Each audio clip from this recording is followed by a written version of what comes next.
The man arrived at the scam den carrying 2 cans of... Security at the entrance stopped him. Before I count to 3, you would better scram, you hick. 1, 2, 3. There. I didn't fool you. He put down the gas cans. The 2 security guards were about to draw their weapons, but they were instantly taken down by this man in work clothes. He skillfully disassembled the handguns. Then he continued into the building, carrying the 2 cans of gasoline. After signing in, he... Repeat after me. I will never steal from the weak and the vulnerable again. I'll never steal from the weak and vulnerable again.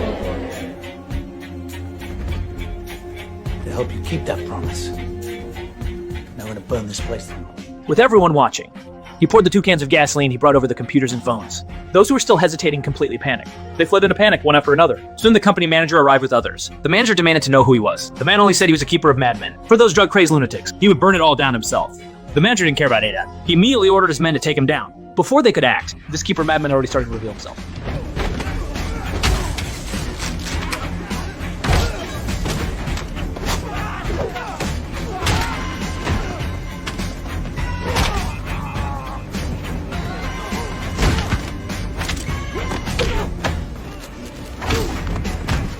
In the blink of an eye, these men were all knocked to the ground. He didn't bother with the manager. Instead, he continued to place a timed explosive on the 2 cans of gasoline. Then he turned and left. The manager, terrified, also hurried to escape. Meanwhile, some victims were still calling the company's internal numbers, but no one was answering anymore. Suddenly, the entire scam building exploded violently. One day earlier, Jason was still just an ordinary keeper of madmen. His retired landlady May was very caring towards him. Jason would often bring her honey.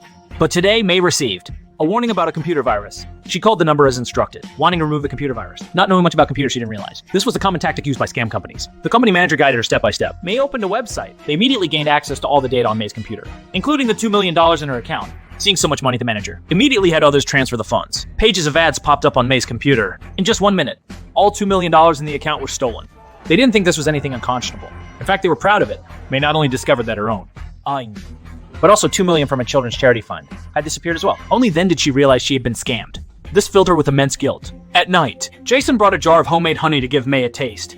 But there wasn't a trace of light in the room, thinking there might be a burglar. Jason walked towards May's room with a knife. He saw a gun on the floor and traces of blood. Suddenly a woman appeared behind him, pointing a gun at him. Jason was threatened to drop the knife, and was then handcuffed by this woman. Jason recognized her as May's daughter, though she didn't know him. Verona. So sorry. When Ronnie turned around, she saw her mother, shot in the head, already dead. May's daughter was a police detective, but due to her work, she had been away for years. Although Jason was the prime suspect, everything at the scene proved that May had committed suicide. Ronnie found it hard to accept at first. She couldn't believe her life-loving mother would take her own life. Jason was released after giving his statement. Ronnie also realized she had wrongly accused Jason. She apologized for her behavior the night before. Jason didn't blame her. He was also saddened by May's death. Ronnie had learned from the computer that her mother had been scammed, although she was with the Federal Bureau of Investigation. She knew nothing about this scam ring. Ronnie had no idea how to avenge her mother. A satellite phone was hidden in the middle. Jason then made a call. He gave May's name and address, asking them to find information on the scam group. In less than an hour, Jason received a response. Information the Federal Bureau of Investigation couldn't uncover was easily obtained by them. However, this scam organization's branches were spread all over the country. After locating the nearest company to Jason, so he drove with 2 cans of gasoline and found the criminal group that scammed May. He took down this place that had harmed countless people, avenging May and preventing other victims from being persecuted, in a building far away in Boston. This was the headquarters of the scam company, and the boss was a cynical rich kid. The manager informed the boss about the company being destroyed. Keep in mind, just this one branch, along with the equipment, the loss exceeded $50 million. This instantly enraged the rich kid. He found the company's general counsel late. This old white was a retired director of the Federal Security Bureau. He was hired by the rich kid's mother, but old white said, "I'm only here to keep you in check. Figure out the rest yourself." Left with no choice, the rich kid could only use the company's cloud database to find information on the last scam victim. Then, based on the victim's information, find the guy who blew up the building. The rich kid wanted to show him the consequences of crossing him. Jason, back at the wind farm, was still busy managing the wind power, taking care of the honey. He doesn't know the manager has already checked through the cloud database. The old lady who was scammed out of $2 million yesterday lives here. The manager had someone shoot up Jason's carefully tended beehives. Little did they know they messed with the wrong person. The manager and his men went back to the warehouse Jason had rented. They were all armed with real weapons. Jason's honey containers were knocked over. Then they searched everywhere for signs of Jason, but Jason had already sensed their arrival. During the search, a bald guy had a screwdriver pointed at his eye by Jason, who appeared suddenly. However, he didn't deliver a fatal blow. Instead, he strangled him to death with an iron chain, due to unfamiliarity with the environment. Another one was choked with a gun barrel. His teeth were knocked out on the spot. After taking out 2 of them, Jason went after another one. He disarmed him and killed him with a single shot. His actions were swift and decisive. When only the manager was left, he completely panicked. He thought having weapons would give them the upper hand, but he never expected one man to easily take out all 3 of them. The manager incoherently tried to beg for mercy. Jason cut off 3 of his fingers on the spot, but he didn't kill him. Instead, he turned and left with his bag. The manager fled alone in his car. While he was waiting for the bridge, He called Brother Prince again. He told him that the 3 men he brought were killed, and that his own fingers were cut off. Brother Prince was instantly unsettled upon hearing this. How could a beekeeper possibly take out 3 armed killers? As the manager was crying and sniveling, Jason appeared again. He had been tracking this manager all along, to find out who the mastermind was. He tied the manager up with a rope. Finally, he touched the clothing he wore when beekeeping. It seemed the peaceful life was gone forever. Then he put the pickup in gear and charged forward.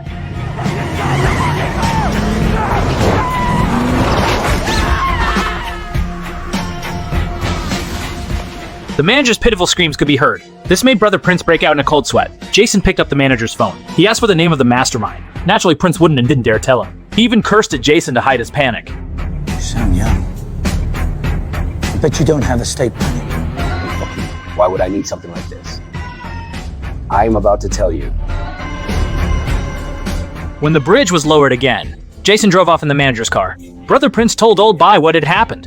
When the retired security bureau chief Old Bai heard the name Beekeeper, he instantly got a massive headache. If Brother Prince got into any other trouble, he could still help sort it out. But if the Beekeeper wanted to kill Brother Prince, there were few people in the entire country who could stop him. Even Old Bai couldn't afford to offend him. Brother Prince was also terrified when he heard this, just when Old Bai wanted to back out.